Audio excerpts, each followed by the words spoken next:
So, all about the city.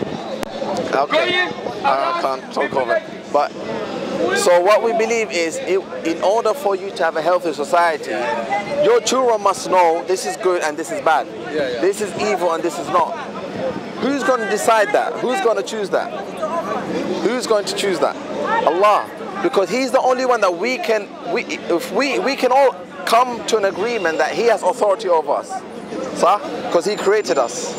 He's the Khaliq, yeah? But I can't say He has authority over me, or this person has authority over me, or that person has authority over me. You say, why?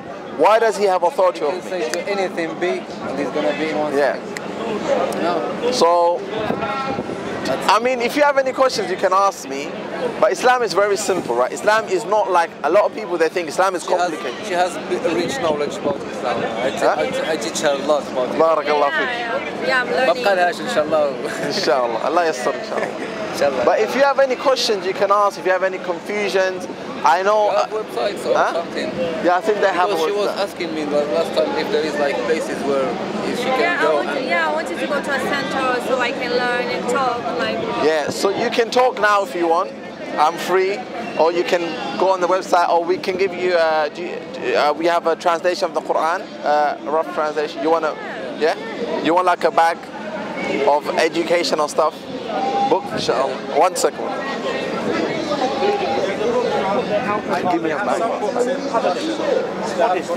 Every image you saw appearing. Inshallah. So there you go. So in there is some leaflets you can read about Islam. So we tackle atheism. We speak about why we love Jesus. We speak about, I think there's some other leaflets.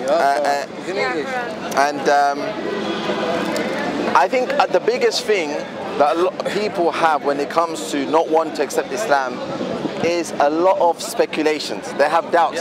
Okay, if I don't cover my head, can I be Muslim? What's your answer to, what do you think is the answer? If you don't cover your head, can you be Muslim? Do you think if you don't cover your head, can you be Muslim? Yeah, it can be. You can, yes. Yes, Ahsan. So a lot of people, these are the kind of misconceptions that I try to clarify, because people think that you become Muslim, you have to be perfect. Khalas, you have to do everything overnight. La. So what you have to understand, Islam has 5 pillars, right? Do you know the 5 pillars of Islam? Yeah, you know the 5? Huh? Remember. Okay. First, you only worship Allah. And your messenger is Muhammad. Yeah, that's the first one. So Muhammad sallallahu alaihi wasallam was a man, human being. He was sent by Allah to teach the people how to worship Allah. He doesn't have power over the universe. He can't forgive your sins. He doesn't know the future. He was a man who Allah chose and revealed the Quran to him. So he can teach the Quran to the people. So that's the first pillar. The second pillar is you pray 5 times a day. And these prayers are scattered. So one is like before sunrise. Another one's like around Dhuhr time. Another one is around Asr time. Another one, sorry, Asr time is like before sunset by an hour or 2. And then the 4th one is after sunset. 5th one is around bedtime. So it's scattered. It takes about 5 minutes. Okay. And what the Prophet did before when he went to the Mi'raj on the top, the prayers were 15. 50, yeah, 5-0. 50, I mean. 5-0, yeah, 50. 50. Or 50. And every time he goes up and he comes down, he meets Moses. And Moses is asking you, your nation is not going to be able to do these prayers of that. She won't be able. And he came back, Allah, can you... He's thinking, Muhammad is thinking about his nation, that's it. You know what I mean? Till he make it 5, and then he said, I'm feeling shy to go back and ask him for no prayer. He felt shy, you know? He felt shy because he refused, So that's the 3rd pillar. The 4th pillar is zakat. So we believe you have to give charity. Zakat is like money. When you have a certain amount of saving, you have to give some money to different types of people. So one of the types is charity to the poor people. So if you have a certain amount of saving, from every £100 you give £2.50 if it's money. But the zakat you are talking about. Zakat, like for example, if you have saving, money and a year, you save it for a year. You save this money for 1 year. So you need to give Like Yeah, we're talking about Ramadan. So let's say you have a certain amount of money that you saved for 1 year. That's your saving. After 1 year, you would give 2.5% of that to charity. The fifth pillar is Hajj, which is a once in a lifetime. If you are able, then you go and make Hajj, whereby you a pilgrimage to Mecca. Other stuff are very something that we all universally agree. Don't lie, don't cheat, don't deceive. Be a good person. Be good to your neighbor. Be good to your parents. Raise your children with shame and shyness. Teach them to be truthful. Teach them to be kind. Teach them to be generous. These are the things that Islam. It's not like some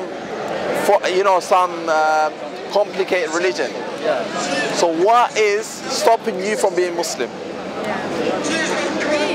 I don't know. I think I need more to read more and to understand more. Just to feel it myself. What is good. Do you believe that Islam is a true religion? Yeah, of course. You believe that? So this is my advice to you. I'm still learning. I have been Muslim. I'm born into a Muslim family. I'm 34 years old. I'm still learning. This will never stop. You will always be learning. But if you know Islam is the truth, accept it. Because if Allah has shown you something to be true, you don't know when your time will come. You cannot guarantee another day, another month, another week. And we'll all die one day, right? And we have to face our Creator. So if you believe Islam is the truth, if you believe Allah is the only Creator, if you believe Muhammad is a messenger, then you should accept Islam. This is the thing, like accepting Islam doesn't mean you stop of course you have to, but it's a journey that everybody takes, inshallah. But it's good, guys, because in Occident we have a lot of stereotypes about Islam. So where do you have it? I think in Occident, here, we have a lot of stereotypes about Islam. So it's good that you guys here talking about it. So it's not a complicated religion as people think. So I mean, at the end of the day, it's the religion of peace. Now I'm knowing This is not peace. You see noise and screaming and...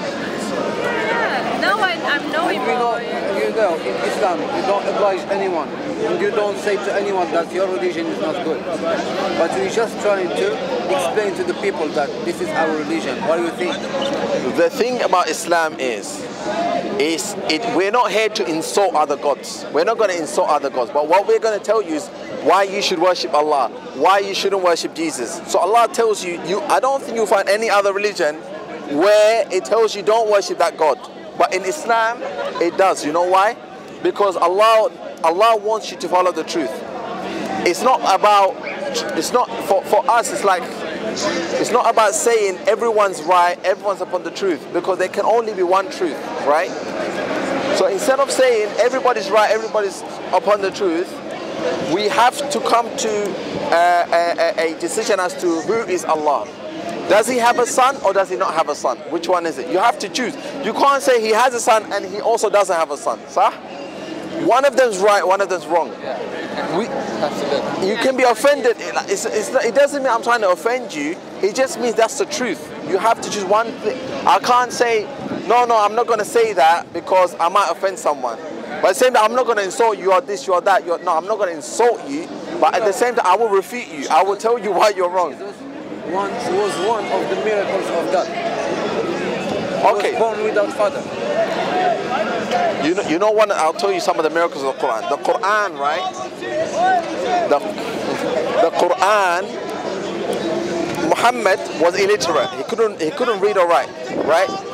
And the Quran, Allah still challenges the people to bring a chapter like it. Till this day, the Arabs have not been able to do it. Till this day. In the Quran, Allah tells you how an embryo grows. You know an embryo, a baby. It's in the Quran. Think about the time. In detail, exactly how a baby grows. And this is the medieval times. This is like 1,400 something years ago. Allah's telling you this is what happens in the mother's womb. How is that possible? No, but I'm saying like in Quran, even for life. Like if you're not Muslim, like you understand everything because there's everything is there. Like explaining. We know about. You know, in our religion, we are taught how to go toilet, how to sleep. Everything. It's amazing. So inshallah, I hope inshallah you accept Islam soon. Don't delay because you don't know when your time's gonna come. And you know, everybody has their journey. Like I said, everybody has a journey. You know, it's not necessarily expected of you. Of course, these things are expected of you, but everybody has a journey, and even the companions. I'll finish with this.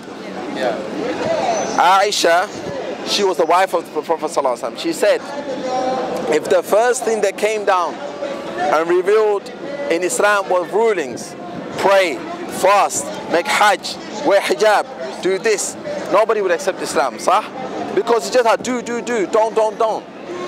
What the Prophet ﷺ, he worked on is the heart. Do you understand? He established within their hearts the oneness of Allah. That it's only Allah has a right, that has a right to worship, and things were revealed in stages. And it's complete, of course, all of this is applicable to me, you, everyone, if you was to accept Islam. But my point is that things take time, and things happen in stages. But one thing you shouldn't delay is accepting Islam. We respect Jesus more than the Christian do. Huh? Sorry? We respect Jesus more than the Christian do, you know? We believe. Pictures. We cannot even like painting, like saying like this face and this is his picture. We respect him more. And they are putting movies with his face like this is Jesus. Who saw Jesus? You know when it comes to Isa alayhi salam, we believe in his we believe he gave life to the dead, but it was by the permission of Allah. We believe that he spoke in the cradle. He spoke as in the cradle. Baby, I told you. We believe that. It's in the Quran. So what's happened when it comes to Christianity is, as you know, there's contradictions in Christianity, and also there's been a change. There's been corruption in when it was documented and who documented it. That's why we believe the Quran is a speech of Allah. Allah spoke these words. The Christian, they don't say that. They will say, it's the meaning, is this, is that. We believe these were exact words spoken by Allah, and it's preserved to this day.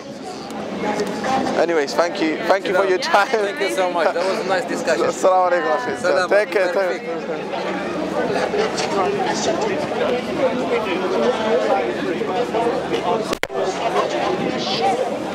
care.